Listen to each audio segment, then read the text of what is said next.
Rain poured down like the heavens were trying to wash away the night's sins. The flashing red and blue lights danced across the wet asphalt as Officer Brian Keller stepped out of his cruiser. He was tired, annoyed, and one bad night away from snapping.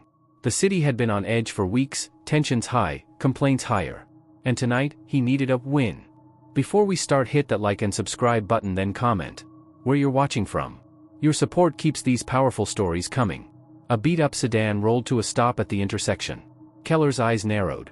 It wasn't speeding, but something about it just rubbed him wrong. Expired tag, he muttered, even though it wasn't. He flicked on his siren. Inside the car sat a young black woman, calm, collected, and dressed sharply, even for this late hour. Her name was Alicia Monroe. She had just left a late legal consultation at her office and was 5 minutes from home when the flashing lights appeared in her mirror. Keller approached the car, hand already on his flashlight. License and registration, he barked before she could even roll the window all the way down.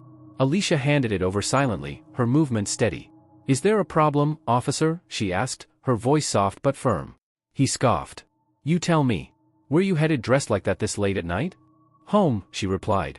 He leaned in closer, scanning the inside of the car like he expected something to jump out. "You a lawyer or something? You lookin' a little too put together for this neighborhood."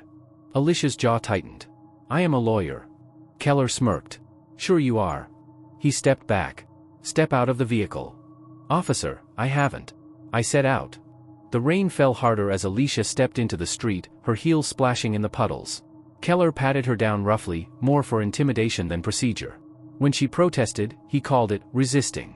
Within minutes, she was in handcuffs, humiliated, cold, and confused. As he shoved her into the back seat, she spoke quietly. "You're making a mistake, Officer Keller." He slammed the door. "Yeah, that's what they all say."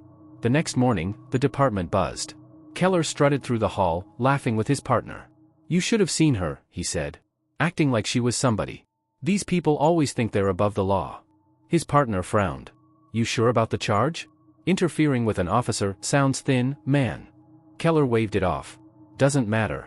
She'll plead out. They always do." But Alicia didn't plead out. She spent the night in a holding cell, sitting straight-backed and silent as other detainees whispered about her composure. When the morning sun filtered through the bars, she stood, her eyes cold with resolve. She knew this wasn't just about her. This was about every woman, every person who'd been silenced by someone who thought a badge meant power instead of service. When her case was called, she was brought into courtroom 2B.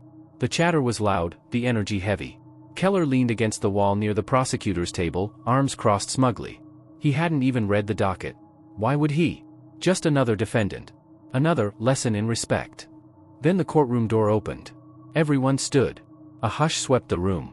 In walked Judge Alicia Monroe, black robe flowing, chin high, gaze locked like a laser on the man who arrested her. Keller's blood ran cold. His smirk collapsed. His throat tightened as realization sank in. The woman he handcuffed, mocked, and humiliated last night was the judge presiding over his case. The bailiff's voice boomed, "All rise." The Honorable Judge Monroe presiding. Alicia took her seat, eyes never leaving Keller's pale, trembling face. She tapped her gavel once. "Let's begin." The prosecutor stammered. Your Honor, there seems to be some." "Proceed," she interrupted calmly. The court clerk began reading the charges aloud. Case of Monroe versus Keller, pertaining to unlawful detainment, abuse of authority, and violation of civil rights under Section. Keller's legs nearly gave out. "Wait, what is this?" he blurted. Alicia raised an eyebrow. "Officer Keller, do you not recognize the defendant?" He blinked rapidly. I thought, this has to be some kind of mistake." "The only mistake," she said, her tone razor-sharp, "was yours." Gasps rippled through the courtroom. Keller's attorney scrambled to his feet. "Your Honor, with all due respect, there may be a conflict of interest if..." Alicia held up a hand. "You're right. I shouldn't be the one to sentence him." Keller exhaled in relief. "But," she continued, "I will be the one to present the evidence to the District Attorney's Oversight Committee. Effective immediately, Officer Keller is suspended without pay pending investigation." The color drained from his face. She turned her gaze to the clerk. "Release the footage from the patrol car. Full audio. No edits." The clerk nodded. "Yes, Your Honor." Keller's voice cracked. "You can't do this. That tape, it's taken out of context." Alicia stood slowly. "Context is everything, Officer Keller. And so is accountability." The room was silent except for the pounding rain against the courthouse windows. She gathered her papers and looked back at him one last time. You told me last night I'd learn a lesson about respect. I think it's you who needed that lesson. She turned to leave, her robe sweeping behind her. The gavel struck once more. Court adjourned. Outside, reporters swarmed the courthouse steps. Word had already spread, a police officer exposed for racial profiling, caught on camera, and confronted by the very woman he arrested. The footage was everywhere. Keller's name trended for all the wrong reasons. But as Alicia walked toward her car, a black SUV pulled up beside her. The window rolled down slowly. Inside sat a man in a dark suit with a faint scar across his jaw. His expression was unreadable. Judge Monroe, he said smoothly. Impressive performance in there. She frowned. And you are? He smiled thinly. Let's just say, someone who appreciates justice. Real justice. The kind the system doesn't always allow. Her eyes narrowed. What do you want? He handed her a plain envelope. Something bigger is coming, Judge. Officer Keller was just the beginning. You've been noticed. The car door clicked shut before she could respond. The SUV sped off, tires splashing through puddles. Alicia opened the envelope. Inside was a photograph, grainy, black and white. It showed Keller, shaking hands with a man she didn't recognize. But stamped across the back of the photo were 3 chilling words. They're still watching. Her heart pounded. She looked around, the courthouse steps were empty now, the rain falling harder. In the distance, a figure stood across the street beneath a flickering streetlight, watching her. Alicia's grip tightened on the photo. You want justice? She whispered. You'll get it. The lightning flashed again, and when it did, the figure was gone. Rain poured again that night, like the city itself was trying to cleanse what couldn't be undone. Judge Alicia Monroe sat alone in her office long after midnight, the glow of her desk lamp flickering against the photo from that mysterious envelope. They're still watching. The words burned in her mind like fire. She turned the photo over again. Officer Keller was in the picture, but behind him, half hidden in the shadows, stood the same scarred man who had handed her the envelope earlier that day. The unease she'd pushed down since the courtroom now clawed its way back up. This wasn't over. A knock came at the door. Come in, she said, steadying her voice. It was her clerk, Jordan, young, eager, but shaken. Judge, you might want to see this. He held up his phone, his hand trembling. On the screen was a breaking news alert. Officer Keller found dead in his apartment, ruled a suicide pending investigation. Alicia froze. What? Jordan nodded slowly. They're saying he left no note. But the timing, it's strange. It's only been 24 hours since the suspension. She stood, pacing. No. Keller wasn't the type to give up that easily. He was arrogant, not broken. Maybe someone wanted to make sure he stayed quiet, Jordan said cautiously. Alicia looked up sharply. What do you mean? He swallowed. The video from the patrol car, the one you ordered released, it vanished from the evidence server an hour ago. Wiped clean. No trace. Her pulse quickened. That's impossible. Only the Oversight Committee has access. Exactly, Jordan said. Someone higher up is covering this. Alicia stared at the rain sliding down the window. Her mind raced. A dead officer. Missing evidence. A mysterious warning. The system she thought she understood, the one she dedicated her life to defending, was beginning to look like a trap. The next morning, Alicia stood in front of the courthouse, reporters shouting questions, cameras flashing. She ignored them, walking swiftly toward the steps. But she could feel eyes on her, not just the press, something colder. Watching. Inside, her assistant handed her a manila folder marked, confidential. This came in through internal mail, Judge. No sender listed. She opened it. Inside was a transcript, Keller's phone logs, bank statements, and messages. Every line connected to a shadow organization called the Integrity Bureau, a federal task force she'd never heard of. But what chilled her most was the last page. A name. Alicia Monroe, pending review. Her breath hitched. They're turning this on me. Judge, her assistant asked, concerned. She forced a smile. Nothing. Thank you. As soon as the door closed, she sat down, clutching the papers. Someone wanted to silence her. Keller wasn't a lone racist cop, he was a pawn. And she was next on the board. That evening, Alicia drove to the edge of town, to a quiet bar where she knew one man would be. Detective Charles Dillard, retired, but still sharp. He'd mentored her when she was fresh out of law school. If anyone could help, it was him. She found him sitting at the counter, coffee in hand. Didn't expect to see a judge in a place like this, he said with a knowing grin. What brings you here, Monroe? Trouble, she said. The kind that doesn't make sense. She handed him the photo, the transcript, everything. He read silently, then whistled low. Integrity Bureau. I thought they were shut down years ago. What were they? A private branch, off the books. Claimed they handled internal cleansing of the justice system. In reality, they buried the truth and protected their own. Alicia's voice dropped. And Keller worked for them? Looks like it. But if they've got your name on that list, he looked her dead in the eyes. You're not safe. They talked for hours, piecing together connections between Keller's finances, recent disappearances of whistleblowers, and a pattern of sudden suicides among officers involved in misconduct trials. It all led back to one thing: someone cleaning house from the inside. When Alicia finally stood to leave, Dillard placed a hand on her arm. "Don't go home tonight." "I have to," she said. "I'm not running from this." "Then at least watch your back," he warned. "They'll move fast." By the time Alicia reached her driveway, it was nearly midnight. The storm had returned, lightning flashing across the sky. She stepped out of her car and froze. Her front door was slightly open. Her gut tightened. She reached into her purse and quietly pulled out her phone, dialing 911, but before she could press call, a voice came from inside the house. "Judge Monroe." "No need for that." Her heart stopped. The voice was calm, male, familiar. She stepped inside slowly, every sense on alert.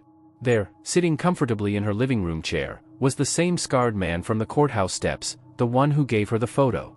Only now, he wasn't smiling. "I told you, Judge," he said softly. "Officer Keller was just the beginning." Alicia clenched her fists. "Who are you really?"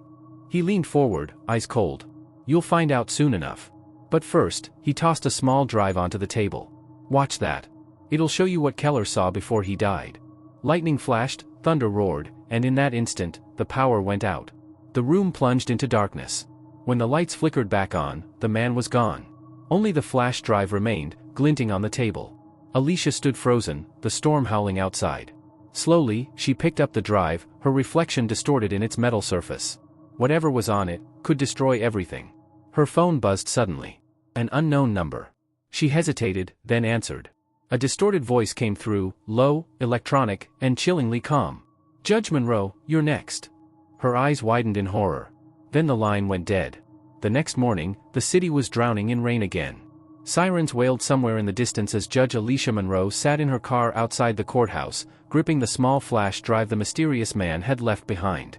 Her reflection stared back at her from the windshield, calm on the outside, but inside, she could feel the storm building. She whispered to herself, "Whatever this is, it ends today." With a deep breath, she walked through the courthouse doors. Everyone she passed greeted her with polite smiles, but something felt wrong. Too many eyes. Too many whispers. When she reached her chambers, she locked the door and plugged the flash drive into her secure computer. The screen flickered, then a video began to play. It was Officer Keller, recorded the night before his death. His face was pale, eyes wide with fear. "They told me to follow her," he said into the camera. "To make the arrest. To provoke her. They said she was part of something bigger. I didn't know who she was. I didn't know she was the judge." He wiped sweat from his forehead, breathing hard. "But after that day, after she exposed me in court, they said I was compromised. Said I'd seen too much. If you're watching this, Judge Monroe, they're coming for both of us." The video glitched, static buzzing through the speakers, then it cut to black. Alicia leaned back in her chair, her heart pounding. "He was trying to warn me." Then, another file automatically opened, a list of names under the title Integrity Bureau, Asset Replacement Program. Her eyes scanned the list, and froze. Keller, D. Terminated. Monroe, A. Pending activation. Her blood ran cold. Activation? What did that mean? Before she could process it, her office phone rang. She picked it up, still staring at the screen. "Judge Monroe?" The voice on the other end was deep and measured. "This is Director Shaw, Federal Oversight Division. We need to speak with you immediately. It's about Officer Keller's death." Alicia hesitated. "I've already seen enough to know his death wasn't a suicide." The man sighed. "Then you know why you're in danger. Please, Judge, meet me in my office. We can protect you. But do not." The line went dead. Alicia slowly lowered the phone. The lights in her office began to flicker again, and the screen of her computer glitched with the same red symbol she'd seen before, a serpent devouring its own tail. She whispered, "They're already here."